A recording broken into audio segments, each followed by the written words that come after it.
ಮೊಳಕಾಲ್ಮೂರು ಪಟ್ಟಣದ ದರ್ಗಾ ಮಸೀದಿ ಆವರಣದಲ್ಲಿ ನೂತನ ದರ್ಗಾ ಮಸೀದಿ ಕಟ್ಟಡ ಹಾಗೂ ಐಮ್ಯಾಕ್ ಲೈಟ್ ನಿರ್ಮಾಣಕ್ಕೆ ಶಾಸಕರಾದ ಎನ್.ವೈ. ಗೋಪಾಲಕೃಷ್ಣ ಅವರು ಭೂಮಿ ಪೂಜೆಯನ್ನ ನೆರವೇರಿಸಿದರು. ಈ ಸಂದರ್ಭದಲ್ಲಿ ಮಾತನಾಡಿದಂತಹ ಅವರು, ಮುಸ್ಲಿಂ ಸಮುದಾಯವು ನನ್ನ ಎಲ್ಲಾ ಚುನಾವಣೆಗಳಲ್ಲೂ ಕೂಡ ಬೆಂಬಲವಾಗಿ ನಿಂತಿದೆ. ಇಂತಹ ಸಮುದಾಯದ ಜೊತೆಗೆ ನಾನು ಯಾವಾಗಲೂ ಕೂಡ ಪ್ರೀತಿ ವಿಶ್ವಾಸದಿಂದ ನಡೆದುಕೊಳ್ಳುತ್ತೇನೆ. ಅಲ್ಲದೆ ಸಾಕಷ್ಟು ಅನುದಾನಗಳನ್ನ ಈ ಸಮುದಾಯಕ್ಕೆ ನನ್ನ ಅಧಿಕಾರದ ಅವಧಿಯಲ್ಲಿ ನೀಡಿದ್ದೇನೆ. ಇಲ್ಲೇ ನಿರ್ಮಾಣ ಆಗ್ತಾ ಇರುವಂತಹ ನೂತನ ದರ್ಗಾ ಮಸೀದಿಗೆ ನನ್ನ ಅನುದಾನದಲ್ಲಿ 5 ಲಕ್ಷ ರೂಪಾಯಿಗಳನ್ನ ಕೊಡೋದಾಗಿ ಘೋಷಣೆ ಮಾಡಿದ್ರು. ಈ ಸಂದರ್ಭದಲ್ಲಿ ರಾಜ್ಯ ವಕ್ಫ್ ಬೋರ್ಡ್ ಅಧ್ಯಕ್ಷರಾದ ಕೆ ಅನ್ವರ್ ಭಾಷಾ, ತಾಲೂಕು ಗುತ್ತಿಗೆದಾರ ಸಂಘದ ಗೌರವ ಅಧ್ಯಕ್ಷರಾದ ಎಸ್ ಖಾದರ್, ಮುತುವಲಿ ಖಾದರ್ ಅಲಿ, ಮುಖಂಡರಾದ ದಸ್ತಗೀರ್ ಸಾಬ್, ಅಬ್ದುಲ್ ರಜಾಕ್ ಪೀರ್ ಸೇರಿದಂತೆ ಅನೇಕರು ಉಪಸ್ಥಿತರಾಗಿದ್ದರು.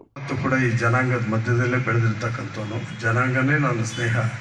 ಯಾವತ್ತೂ ಕೂಡ ಜನನ ಬಿಟ್ಟು ಯಾವತ್ತೂ ಕೂಡ ನಾನು ಇಲ್ಲ.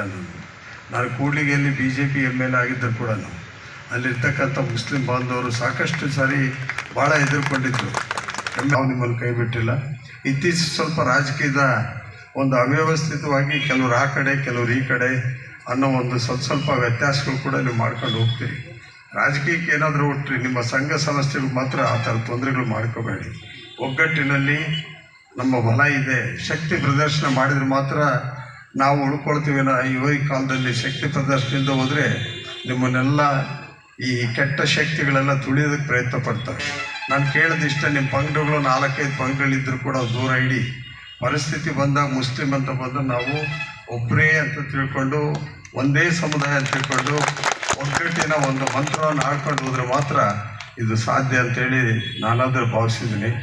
ಈಗ ತಾನೇ ನಮ್ಮ ಅನ್ವರ್ ಅವರು ಹೇಳಿದ ರೀತಿಯಲ್ಲಿ ಈ 20 ಲಕ್ಷ ರೂಪಾಯಿ ಸರ್ಕಾರದಿಂದ ಕೊಡಿಸ್ತಕ್ಕಂಥ ಪ್ರಯತ್ನದ ಜೊತೆಗೆ ನಮಗೆ ಬರ್ತಕ್ಕಂಥ ಗ್ರಾಂಟಲ್ಲಿ ಕೂಡ ನಾನು ಒಂದು 5 ಲಕ್ಷ ರೂಪಾಯಿ ನಾನು ಕೂಡ ನಿಮಗೆ ಭವನಕ್ಕೆ ಕೊಡಲಿಕ್ಕೆ ನಾನು ಕೂಡ ಪ್ರಯತ್ನ ಪಡ್ತೀನಿ. ಈ ದಿವಸ ನಿಮ್ಮ ಎಲ್ಲ ಮುತುವಲ್ಲಿಗಳು ರಾಯದುರ್ಗದಿಂದ ಮತ್ತು ಎಲ್ಲ ಕಡೆಯಿಂದ ಕಾನ್ಸ್ಟಿಟ್ಯೂನ್ಸಿಯಿಂದ ಬಂದಂಥ ಎಲ್ಲ ಮುತುವಲ್ಲಿ ಸಾಹೇಬರುಗಳು ತುಂಬ ಖುಷಿ ಆಯಿತು ಅವರೆಲ್ಲರೂ ನೋಡಿದರೆ. ಇವತ್ತೆಲ್ಲ ಭಾಳ ಸಾಂದರ್ಭಿಕವಾಗಿ ಅಲ್ಲದೆ ಅವರು ಕೂಡ ಭಾಳ ಪವಿತ್ರವಾಗಿರ್ತಕ್ಕಂಥ ದಿನ ಅಂತೇಳಿ ನಾನಿವತ್ತು ಭಾವಿಸ್ತಾ ಇದ್ದೀನಿ. ನನ್ನನ್ನು ಕರೆಸಿ ಇವತ್ತು ಮಾತಾಡಲಿಕ್ಕೆ ಅವಕಾಶ ಮಾಡಿಕೊಟ್ಟಿದ್ರಿ. ಇವತ್ತು ನಿಜವಾಗ್ಲೂ ಭಾಳ ಖುಷಿಯಾಗಿರ್ತಕ್ಕಂಥದ್ದು. ನ್ಯೂಸ್ ಅಲರ್ಟ್ ನಿಮ್ಮಿಂದ ನಿಮಗಾಗಿ.